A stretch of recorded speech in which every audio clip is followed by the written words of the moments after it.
Good morning, gamers. I'm Good Morning Gamer. What is this? Is this a PS4 controller? That's right, for the first time I'm reviewing a PlayStation game. A PS4 game, to be exact. Well, it was a PS2 game first, and then it was kind of also a PS3 game too. But now it's on the PS4, and it's been completely redone from the ground up with amazing new graphics, and I think it's a masterpiece.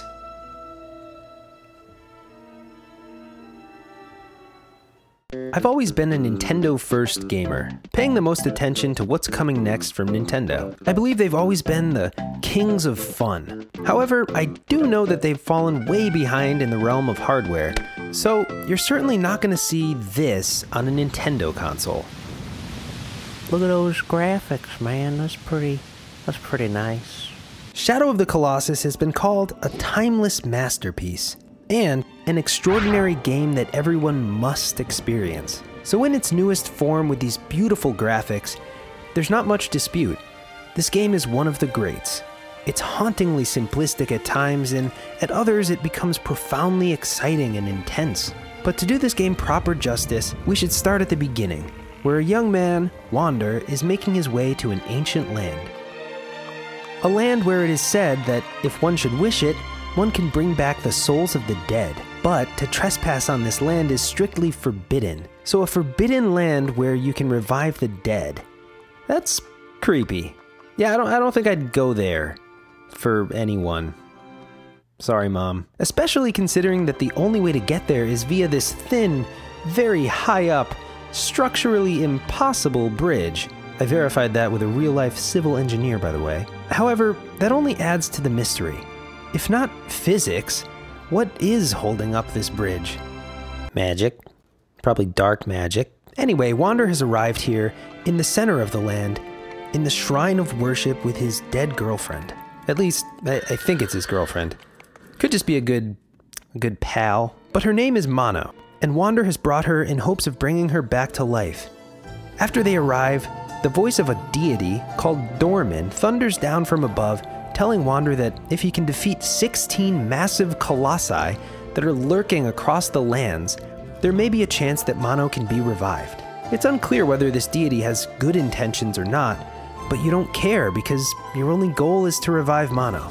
Sidebar: DORMIN, spelled backwards, is NIMROD, which is the name given to the ancient biblical figure known to be rebellious against God. In other words, he wasn't good. And he was also associated with building the Tower of Babel, which apparently you can call 24 hours. Which in this artist's depiction bears a striking resemblance to the shrine of worship. And so you begin searching the desolate lands around you on horseback. This enormous open landscape is seemingly empty, save for a few birds and small animals, and yet you've been told otherwise. You've got to be one brave dude to venture out into unknown, forbidden lands with nothing but a sword and a bow, looking for giants. And with the guidance of your sword, you'll find one. And dear God,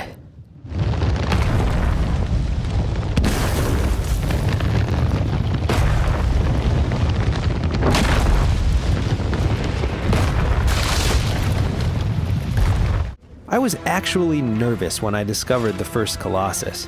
Like, real fear is happening right now, in this clip. It's so huge, and I'm so tiny. The slow, lumbering movements of these giants make it feel so real. Soon you find yourself climbing perilously onto the beast, searching for a weak point to stab with your ancient sword. When the deed is finally done, and you've survived his resistance and shaking, the beast falls, and an ominous black substance explodes from the Colossus's wound and seems to find you no matter how you may try to run from it, and absorbs into your body.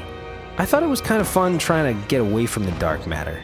Running away and I'm running away and I'm running away and swimming away and a swimming away and The reason for this is unknown all throughout your journey, and each time you wonder what may be happening to you as you slay more and more of these colossi. Possibly my favorite aspect of this game were the environments. You'll traverse lush, green forests with birds chirping around you, mystical glowing caves with floating light orbs all around, desolate, sandy deserts, and several places that indicate that this was clearly a civilization at one point in time. As you travel from the shrine of worship, you would head out in a different direction, never sure what to expect. Yet it was always quiet and peaceful, giving you plenty of time to think about your actions in killing these colossi. Is it wrong? Are these just gentle giants minding their own business in nature? Is mono really worth it? And of course, the graphics are outstanding. I still don't believe it's necessary for graphics to be true to life to make a game good, but it sure doesn't hurt. Wow. And now onto the gameplay. What I think is what makes this game so iconic. I don't think any other game is quite as deserving of the word epic as Shadow of the Colossus. Look outside right now. Wherever you are, look outside and imagine over that tree line, over those buildings, off in the distance you see a hand, the size of a bus, rising into view, followed by a gigantic beast towering over everything. Can you imagine seeing that? Like, forget dinosaurs, man. This thing could stomp a T-Rex. And yet here you are, a normal-sized human, and you're tasked with climbing on top of it and murdering it. Now, this could have been done poorly. The controls could have been unintuitive, or the feeling while on the Colossus could have been overly secure, taking away from the tension. But no, they nailed it. First, as soon as you cling onto a beast, the music changes to this epic medley that fills you with energy and courage to take care of business.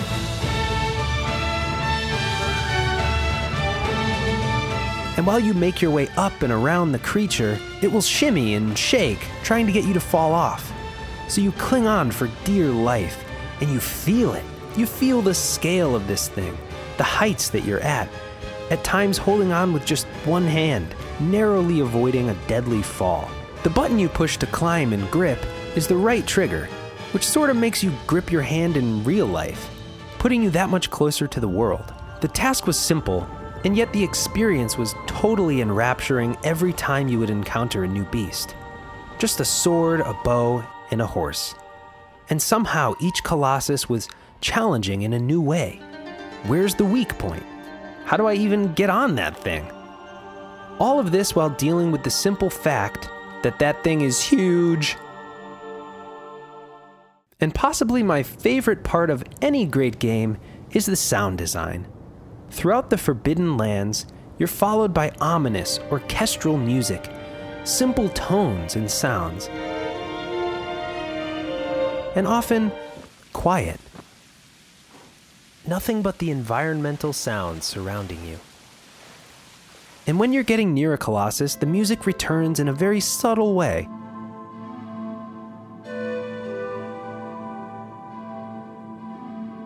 You might sit up in your chair at this point, and when you finally see the beast, the music becomes intense, and you know it's time to devote full attention to your gameplay. So now for some spoilers.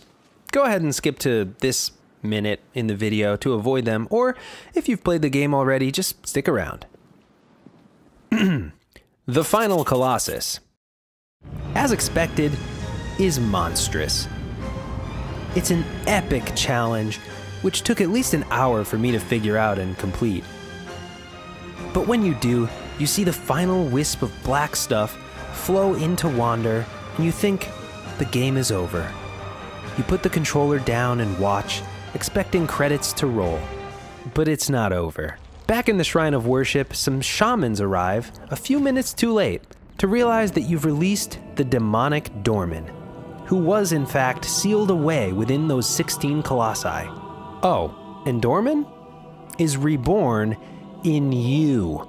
For a brief moment, you control the demon, bashing the ground until the shaman throws his sword into a pit in a last-ditch effort to seal away DORMIN once and for all. And you fight against the pull fruitlessly until you're consumed and contained once more. And as all of this occurs, Mono awakens calmly and walks over to find a baby with horns? What happened? What is that thing? Why is she so calm about it? You were just dead for like 3 weeks straight. Anyway, to say the least, the ending was very shocking, and I expected nothing less. Overall, Shadow of the Colossus brings together all the components of gaming masterfully.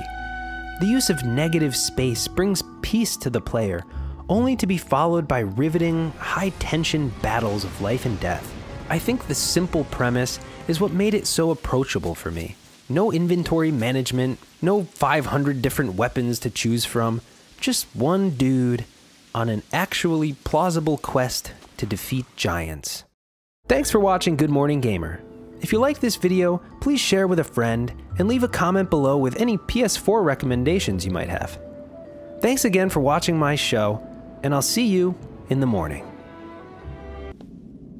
Goodbye.